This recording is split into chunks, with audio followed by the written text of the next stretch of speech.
Good afternoon, everyone. This is Queenie Clem with Queenie's Book Talk and Reviews, and I am your literary ambassador. And today I have Chanel Spencer on my channel today. Welcome, welcome, welcome. Hello, how are you? Fine, how are you? I'm well, thank you. All right. Tell us a little about yourself. So I was born and raised in New York City, currently residing in Yonkers, New York. I am the CEO of Maximum Evolution, and I help women to transform their lives and to create a seat at their own table, because we're no longer fighting for a seat at anybody else's table. We're just going to go build our own, because it's a lot of work, Yeah. So I am a 6-time best-selling author with my latest book, Warriors Paradigm, that literally launched this week that I'm super, super excited about. I also developed my own publishing company and have 3 other book projects coming out within the next 2 to 3 months or so. Yes. And so, that's just a little bit about me. I'm a mom. I have 2 children, a teenager, 13. Shout out to all the teenage moms, and a 5-year-old who is literally a reincarnation of me now, not when I was younger. So that's just a little bit about me. Okay. Now tell us about your book. So Warriors Paradigm was actually, I've been in 6 other book projects, book collaboration projects. And so this is like my first book baby under my own publishing company, Me Publishing. And I wrote this book because I've been through a lot of different things in my life. When people see me, they're like, what? Like, I was a general manager for a hotel. I recently resigned last year. It'll be a year this month, next month. To focus on building my business. And they're like, what? You are a GM? Like, what are you talking about? Right? For a hotel. And then I've had challenges with depression. I've had challenges with self-love, self-care. I had attempted suicide when I was a teenager. I was in a physically abusive, as well as mentally, emotionally abusive relationship for my late teens, early 20s. So I talk about all of those different experiences with the purpose of others to read my story and say, wow, like, look how you transformed your life and look who you became. Because for so many years, I felt completely alone. Like, no one understood what I was going through, or my voice wasn't being heard. So to create a platform for me to speak in my truth and be transparent, but also to impact others so that they know that, hey, like, I've gone through a similar situation. I can be a GM if I want to. I could be a CEO if I want to, or I've been through those experiences and I'm not alone. Because a lot of times, as I said, we feel completely alone. Okay, tell us a little bit about your company again. Oh, so Maximum Evolution is, we focus on helping women to transform their lives and create their own table. When I say that, like, for instance, my table is, I'm an author, I'm a speaker, and I'm a CEO of my own company. So for some, it might be, I want to be an author. For some, it might be, I want to start my business. Like, I want to be a CEO. So helping you to shift your mindset, but at the same time, helping you to figure out what your true path is. What do you want to be? Who do you want to be? And giving you an actionable plan to make those things happen, or help you to get those things executed, is the focus of Maximum Evolution. Okay. Now, what is your genre? So this particular project is a memoir, but also it's tied to a self-help book as well, because I give actionable steps and give things of literally what I did to overcome different situations and circumstances that I had in my life. Okay. How was your publishing journey? Shout out to all the publishers, all the self-publishers, all the publishing companies. Like, oh my goodness. Honestly, the actual execution of the publishing wasn't hard. It's more of the journey of getting everything from your vision to fruition is the most challenging part, because you're kind of digging into areas that you may not have touched before in a very long time, or spoke about in a very long time, and getting it into the steps and what you want it to look like. So the book cover, the design element of that, what I wanted the book to look like, because I'm very, very, very, very crazy about like creative and design and presentation. So all of that encompassed together was like a beautiful process, but a process. What is your favorite marketing technique, and how did you get your book in front of the reader? So honestly, my marketing technique is design. I love graphics. I love like my video trailer. I literally made it like a movie. So when people see it, like, oh my gosh, well, I need that book today. You know what I mean? Yeah. But also I did a pre-selling strategy that I actually learned from Taria Vision Avant, who's amazing. And that helped me to literally pre-sell 80 plus books during my pre-order, honestly. Oh, wow. Mm-hmm. What are you currently working on right now? So I already have my next book project, Maximum Evolution, transforming from victim to warrior. So I'm working on that. The manuscript is pretty much done, just getting the last touches on the additional resources and editing that I want to get done for that. I have 2 anthology projects that I'm currently working on. One is The Evolution Effect, where I have 19 other authors, including myself, so 20 collectively, where we're talking about how we broke patterns, overcame adversities, and stepped into our greatness.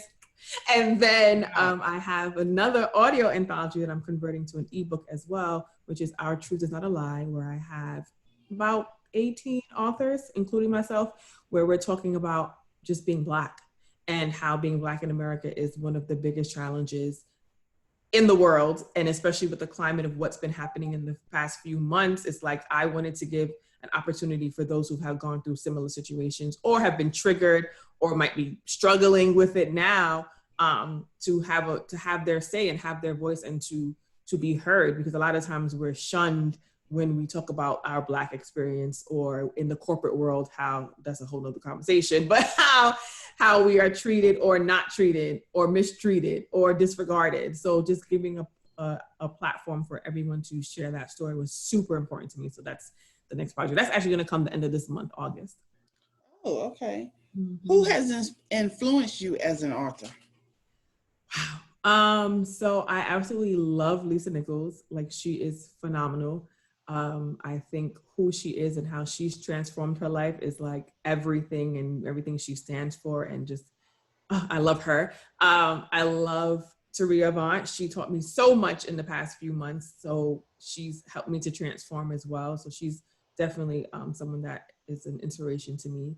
I absolutely love Oprah and Beyonce and Rihanna, but more from a perspective of women standing in their power and speaking their truth and using their creativity to create platforms for so many people in the world. So that's how they've inspired me as an author, because that's exactly what I want to do. So those are like the top people that I just absolutely love and are amazing. Okay. Do you have your book with you? Sure we can see the cover. And yes. would you like to read a snippet of the book?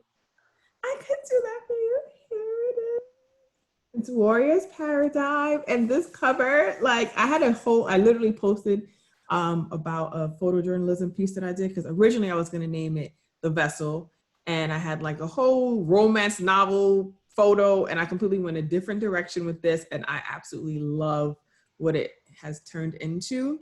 And of course, okay, so do you want to pick what I read, or you want me to just pick anything that I would like? You can pick anything you would like. Okay, hold on. Let me see. So my favorite chapter is Beautifully Shattered, because I feel like that's where I'm the most vulnerable. And I talk about, just as a woman, how we are our worst own critics, and how we literally will rip ourselves apart or compare ourselves to others on social media or even in our immediate circle. And so that chapter, I talked about like how I was challenged in that area from young, like how I'm like, I don't like my lips and I don't like my teeth and I don't like this, and just being very honest about where I was emotionally and physically. So Beautifully Shattered, I said, the comparison game is the killer of joy and peace. Yet every day we just can't help ourselves and continually fall into the trap of comparing ourselves to everyone around us. Not only do we compare ourselves to the people featured on the cover of magazines we stare at while we buy our groceries or online, but we also compare ourselves to our friends on Facebook and every other social media outlet that sucks us in.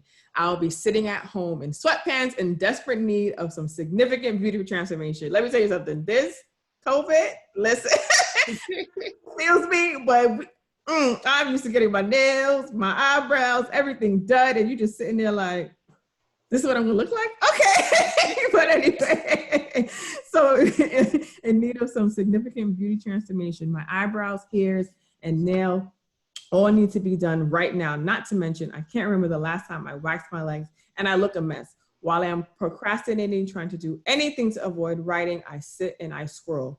You know you do it too. Stop judging me. At any time, I can scroll through Instagram and see the perfection being posted all throughout my feed. My insecure scroll could and usually does lead me down a rabbit hole of comparison, which, if left unchecked, can and usually will lead me into something even more dangerous: self-pity sprinkled with a little self-hatred.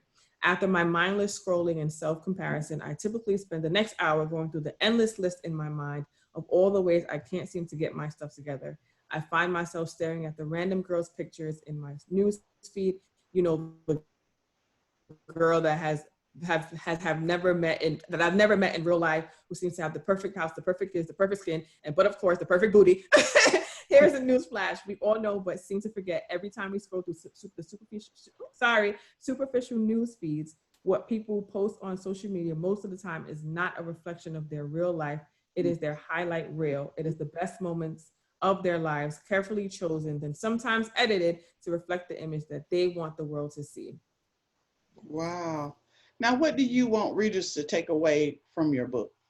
I want readers to feel empowered, to want to transform their own lives, and to understand, like, hey, my past doesn't have to define my present, nor does it have to have control over my future success. Because for a very long time, I was suffering internally. Most didn't know, like me reading that piece of my book, you were like, what, girl? What are you talking about? You know what I mean? But people didn't know that I was suffering internally for a number of years. So I want people to understand, like, yes, we can all go through different things in our lives, and we don't have control over what happens to us sometimes, but we do have control over how we allow it to define who we are and who we are destined to be.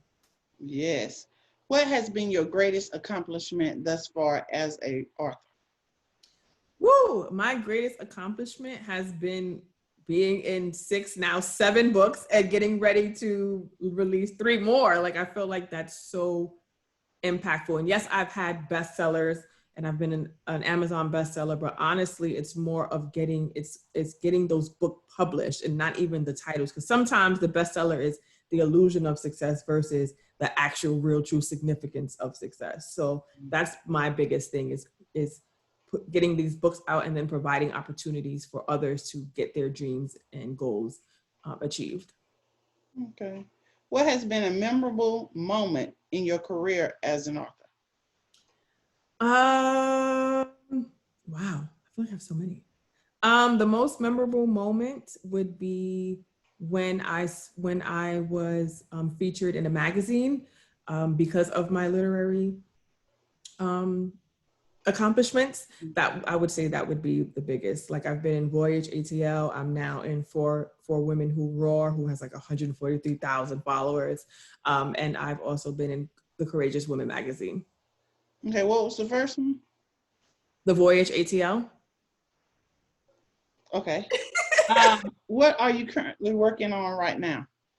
I'm currently working on getting a curriculum and an online school digital products, established, and also the 3 book projects. And I'm also building a brand for my children. So I co-authored 2 children's books with my kids. Oh, okay. Yay.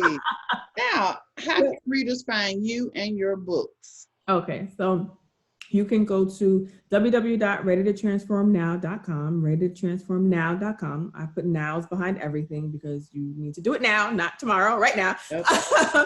And you can reach me on Instagram and Facebook at Chanel Spencer Now. Okay. Is there anything else you would like to add before we close?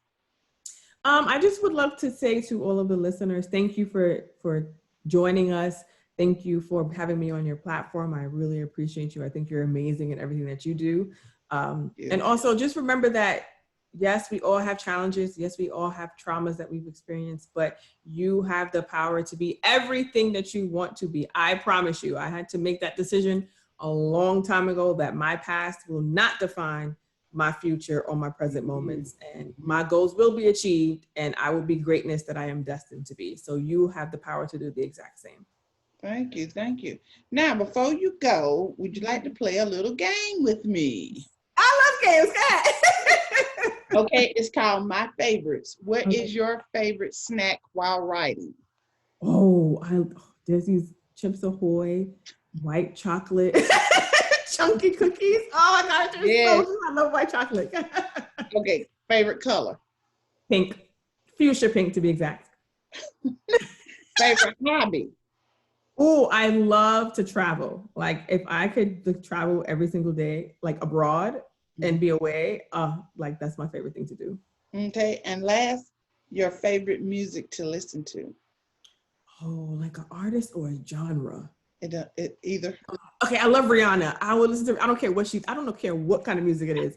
I would listen to Rihanna all day, and I love Tasha Cobbs too. So there you go. That's my girl right there. All right. Thank you for coming in today. I really appreciate it. Thank you for having me. I appreciate being on your platform. So thank you. Okay. This is Queenie Clem with Queenie's Book Talk and Reviews. Happy reading. Bye, y'all. Bye, beautiful people.